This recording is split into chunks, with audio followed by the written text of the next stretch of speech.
শাশুড়ি বউয়ের ঝগড়া আর চিৎকারে বাড়িতে কাক পাখিতেও বসতে ভয় পায়।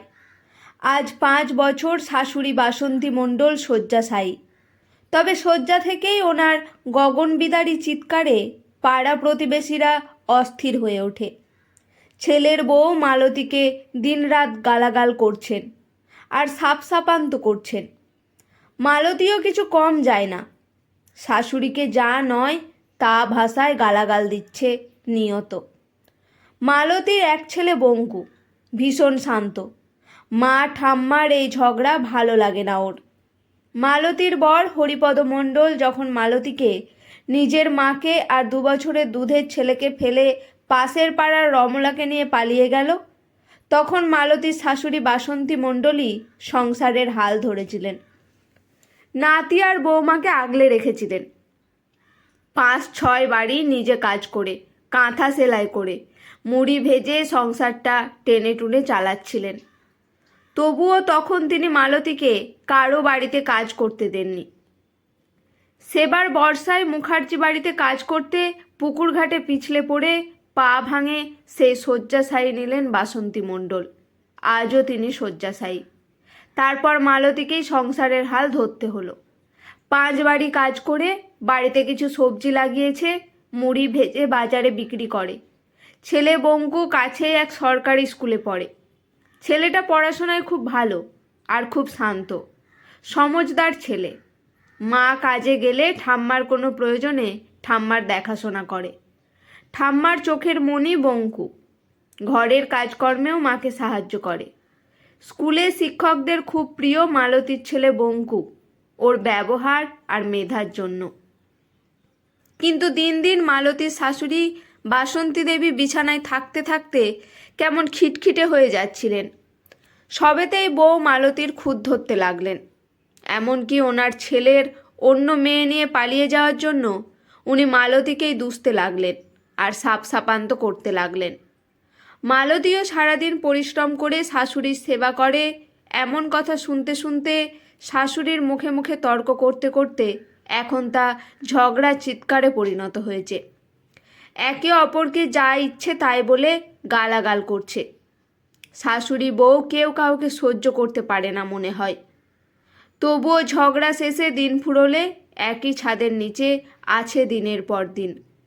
কেউ কাউকে ছেড়ে যাবে ভাবতেও পারে না।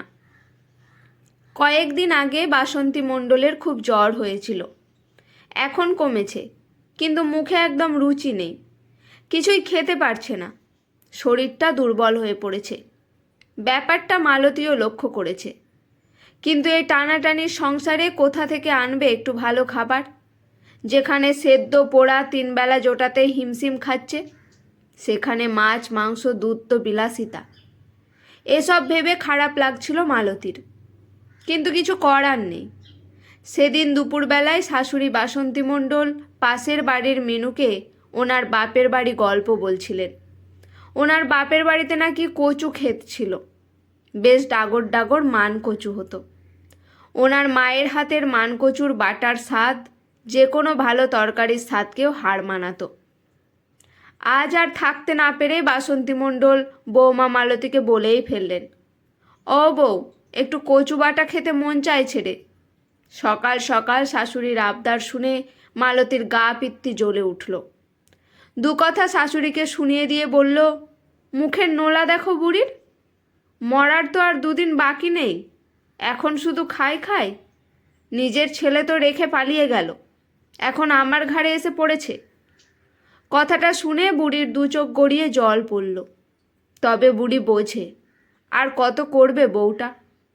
পেটের ছেলে তো ছেড়ে পালিয়েছে, তবুও তো বউটা দেখাশোনা করছে।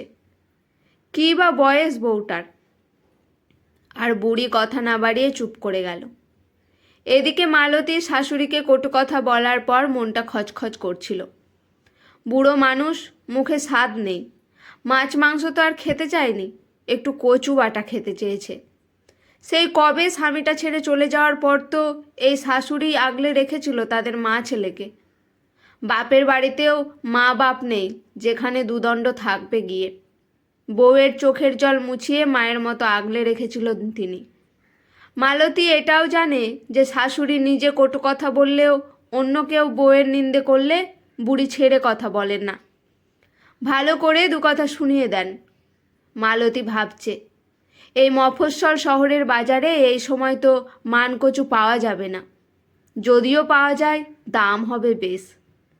আশেপাশে যদি না পাওয়া যায় তবে বাজারে গিয়ে দেখবে কাল।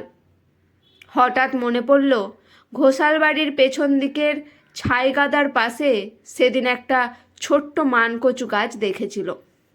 এই কয়দিনে সেটা মনে হয় ডাগর হয়েছে, কিন্তু ঘোষাল গিন্নি যা কৃপণ, পান থেকে চুন খসে না হাতে, মনে হয় না একটুখানি কচু দেবে বলে। তবু আজ কাজে গেলে একবার বলে দেখবে।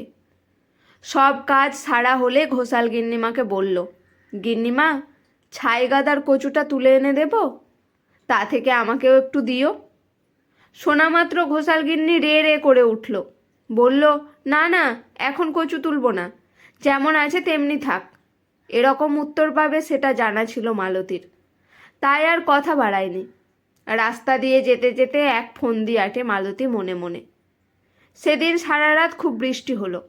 ভোর না হতেই মালতী একটা শাবল নিয়ে বেরিয়ে পড়ল অন্ধকার রাস্তায়। টিপটিপে বৃষ্টিতে পুরো ভিজে একসা হয়ে গেছে সে। তারপর ঘোষাল বাড়ির বাসের গেট টপকে বাড়ির ভেতরে ঢুকে সোজা ছাইগাদায় গিয়ে পৌঁছল। শাবল দিয়ে কচুটা এবারে তুলে নেবে, কিন্তু এমন পোড়া কপাল, আগেই কেউ কচুটা তুলে নিয়েছে। খুব মন খারাপ হলো মালতীর। এত কষ্ট বিফল গেল। বাড়ি চলে এলো। ভিজে কাপড় ছেড়ে শুকনো কাপড় পরে ঘরের কাজ সারতে লাগলো। ততক্ষণে ভোরের আলোও ফুটেছে, বৃষ্টিটাও একদম ধরে গেছে, কিন্তু মনটা অন্ধকার মেঘে ছেয়ে আছে। অসুস্থ শাশুড়ির ছোট্ট একটা মনের স্বাদ পূর্ণ করতে পারল না সে। আজ একটু বেলা করেই কাজ করতে এলো সে ঘোষাল বাড়িতে। সব কাজ সারা হলো। ঘোষাল গিন্নির ছেলের বউ রক্তিমা মালতীকে ডেকে বলল, মাসি, একটু শুনে যাও তো, মা আজ বাড়ি নেই, মন্দিরে গেছে পুজো দিতে। যাওয়ার আগে তোমাকে এটা দিতে বলল। কাল মানকচুটা মা পাশের বাড়ির ছোটনকে দিয়ে উঠিয়ে নিয়েছিল সন্ধেবেলা। এই বলে ঝুড়ি থেকে বের করে দিল এক টুকরো মানকচু, আর তার সঙ্গে দিল কচুপোতায় মোড়া অল্প কুচো চিংড়ি। কচু দেখে মালতীর দুচোখ আনন্দে ভরে উঠল। মালতী জানে ঘোষাল গিন্নি বলেনি এ কথা। চুপচাপ শান্তশিষ্ট বউ রক্তিমায় মালতীর জন্য কচু সরিয়ে রেখেছে। সেদিন যখন মালতী কচুর কথা বলছিল ঘোষাল গিন্নিমাকে, তখন বউটা শুনেছিল সব। তাই আজ সুযোগ পেয়ে মালতীর জন্য এক টুকরো তুলে রেখেছিল। মনে মনে মালতী অনেক আশীর্বাদ করলো বউটাকে। মনটা ভরে গেল একরাশ ভালো লাগায়। পৃথিবীতে শুধু ঝগড়া আর ঘৃণা নয়, কিছু ভালো লাগা, কিছু ভালোবাসাও আছে। এই ভালোবাসাগুলোর জন্যই মানুষ এখন বেঁচে আছে। যেমন বেঁচে আছে মালতী, ওর শাশুড়ি আর ছেলে বঙ্কু।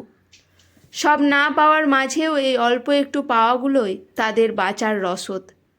বাড়ি গিয়ে কচু কেটে ধুয়ে গাছের নারকেল কুড়ুনি দিয়ে কুড়িয়ে সর্ষে, নারকেল, কাঁচা লঙ্কা দিয়ে নুন সহযোগে কচু বাটল মালতী। ওপর থেকে ছড়িয়ে দিল একটু সর্ষের তেল। আর বাকি কয়েক টুকরো কচু, দুটো আলু আর দুটো কুচো চিংড়ি দিয়ে বেশ ঝাল ঝাল করে ডালনা রান্না করলো। তারপর শাশুড়িকে স্নান করিয়ে নিজেও স্নান করে এলো। ছেলে বঙ্কু স্নান সেরে এলে ছেলেকে ভাত বেড়ে দিয়ে শাশুড়িকে খাওয়াতে নিয়ে বসলো। আজ অনেক দিন পর বঙ্কু দেখল মা ঠাকুমা দুজনের মুখেই হাসি। খুব তৃপ্তি করে খেলেন বাসন্তী দেবী। মালতীকে বললেন, বউ, তুইও খেয়ে নে আমার সঙ্গে। মালতীর মনটাও ভরে গেল শাশুড়ির আর ছেলের হাসি মুখ দেখে।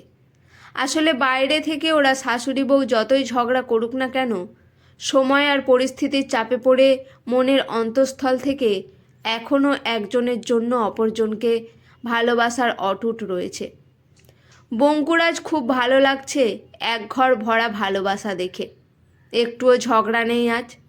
ছোট্ট একটা মানকচুর টুকরো শাশুড়ি বউয়ের মধ্যের মান অভিমান ভুলিয়ে দিল। এভাবেই ভালোবাসাগুলো বেঁচে থাকুক ছোট ছোট খুশির মুহূর্তের মধ্য দিয়ে। আজকের গল্পটি এখানেই সমাপ্ত। ভালো লাগলে পাশে থাকবেন।